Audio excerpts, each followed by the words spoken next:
What's up everyone? Welcome back to the channel. The third week of Eastober is here, and the release of East 10 is coming closer and closer. With Nisa suddenly dropping the demo, along with tons of reviewers saying they loved the game, it seems like the perfect time for me to come along and explain just what it is that makes everyone enjoy East 10. So enough with the intro, let's get straight to it. So, taking place after the events of East 1 and 2, East 10 is now the third game timeline-wise. While sailing through Obelia Gulf on his way to Selseta with Dogi and Dr. Flare, they end up having to stop in a port town called Karnak, after the ship they were on, the Adamus, was found to be sailing illegally. It isn't long before Otto is thrust into the start of yet another new adventure. You see, there's two opposing groups in this story, the Normans and the Grieger. The Normans are a group of lawless, seafaring pirates who basically rule over the waters of Obelia Gulf. One of them is the pirate princess, Karja, who becomes attached to Adol.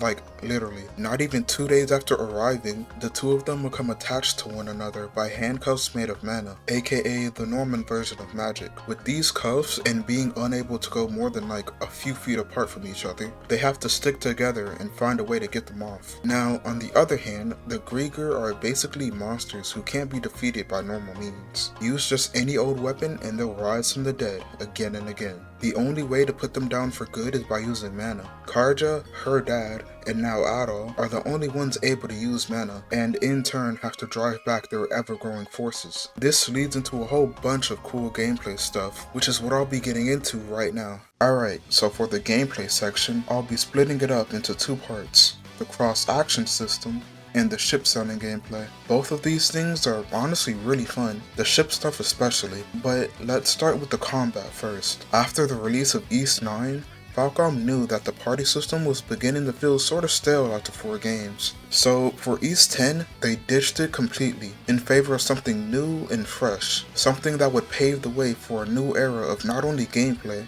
but for East as a whole, the cross-action system. There's 2 modes to it. First is solo mode, which is the typical fast-paced action combat you come to expect from the series. You can swap between characters on the fly, but unlike the party system games, you only have 2 characters to switch between, Adol and Karja. A big difference between switching characters in this game compared to say East 9 is that when you swap mid-attack, the character you switch into does their own attack, which continues the combo. In East 9, when you switch characters, you kinda just stop for a moment before you start attacking again. It doesn't sound like that much of a big deal, but trust me, when you're actually playing the game, you'll be switching characters to do combos all the time. The second part of the cross-action system in this game is duo mode, where Adol and Karja attack at the same time. Thanks to the handcuffs, Adol and Karja's thoughts become linked, letting one predict how the other will attack. Now in duo mode, you might think you just use it to do more damage to your enemies, which is true, but you also use this mode for guarding. This is the equivalent to Flash Guard from the party system games, just way less broken and spammable. Instead of guarding for extra damage for a short amount of time like before, in this game you guard to build up something called the revenge gauge. See, in duo mode, there's a whole separate set of skills that Adol and Karja can pull off together. The duo skills will do more damage the higher your revenge gauge is. At the start, the max you can do is 2 times the damage, but as you progress through the game and find items to upgrade the revenge gauge, you can eventually do up to 5 times the damage. The revenge gauge, and just guarding in general, is a big aspect to the combat in East 10. And I'm not gonna lie to you, this game arguably has the greatest action combat system ever made. This is generational stuff right here. You really aren't ready for how fun this game is going to be. And honestly, fun is the best way to describe the cross-action system.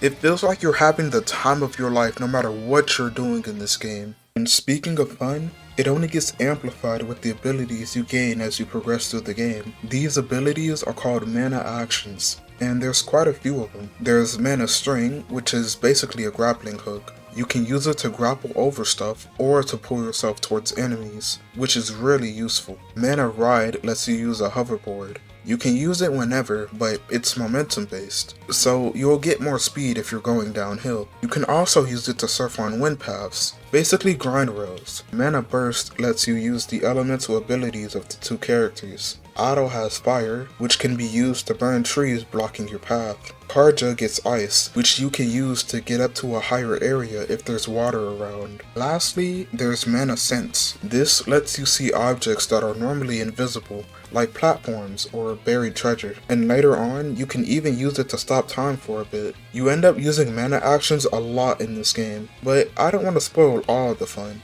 Just find out for yourself. You don't have much longer to wait anyways. Now, before I get into the ship gameplay, we do need to talk about the release line. Truth be told though, even I don't fully understand it just yet. But basically, think of it like a growth system. As you unlock parts of the release line, not only do you gradually learn new skills, but you can also slot in these orbs which affect your stats in various ways. From increasing your strength, defense, vitality, or even lowering one stat to have a bigger increase for another. It's kind of a lot, but honestly, I get the feeling you'll be able to put together some really cool and heavily customized builds that match how you play the game. Alright, now we get on to the other main part of this game. Sailing the ocean. Now, this might seem like an insane statement considering who the protagonist of this game is, but trust me, you don't shipwreck in this game. Besides, this game takes place after East 2. Half of the shipwrecks haven't even happened yet. Anyways, getting right into it, East 10 is broken up into multiple large islands that you travel to by boat.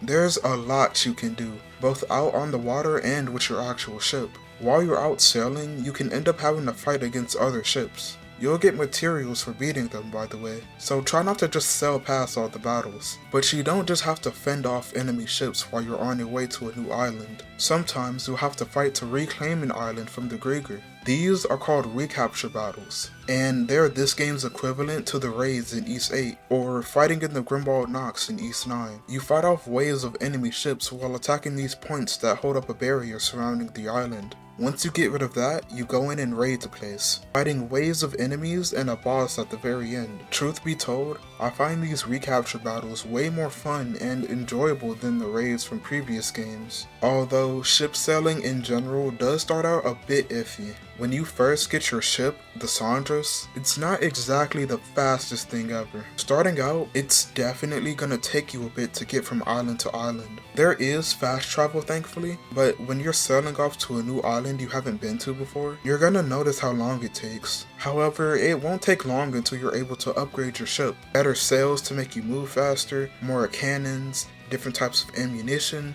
the works. You'll really be able to completely deck out your ship before long. And speaking of the ship, there's even more you can do with it. While you're sailing, you can have someone else take over, and you can actually walk around inside the ship. It's basically your base of operations. Essentially the Castaway Village or the Dandelion Bar of this game. You can make medicine, forge and upgrade weapons, and all that. You can even cook food on the ship and eat it with your crew members. And doing this can actually give you various benefits, like having your ship gradually regen health for a period of time and other stuff like that. And believe it or not, there's even more I could talk about. But with the game coming out so soon, I think it'll be better if you just see everything for yourself. And yeah, that's pretty much everything I had to say. I'm telling you, you're genuinely not ready for how good this game is gonna be. When I say this is a Game of the Year contender, I'm not joking. Matter of fact, it's not even a contender. This is going to be the greatest game that comes out this year. This game is gonna fill you with childlike wonder and a spirit of adventure that'll make you never want to put the game down. I'm trying to tell you, man, this game is gonna be generational. Anyways, that's all for me. If you enjoyed, leave a like and maybe subscribe too. Alright, thanks for watching. I'll see you next time.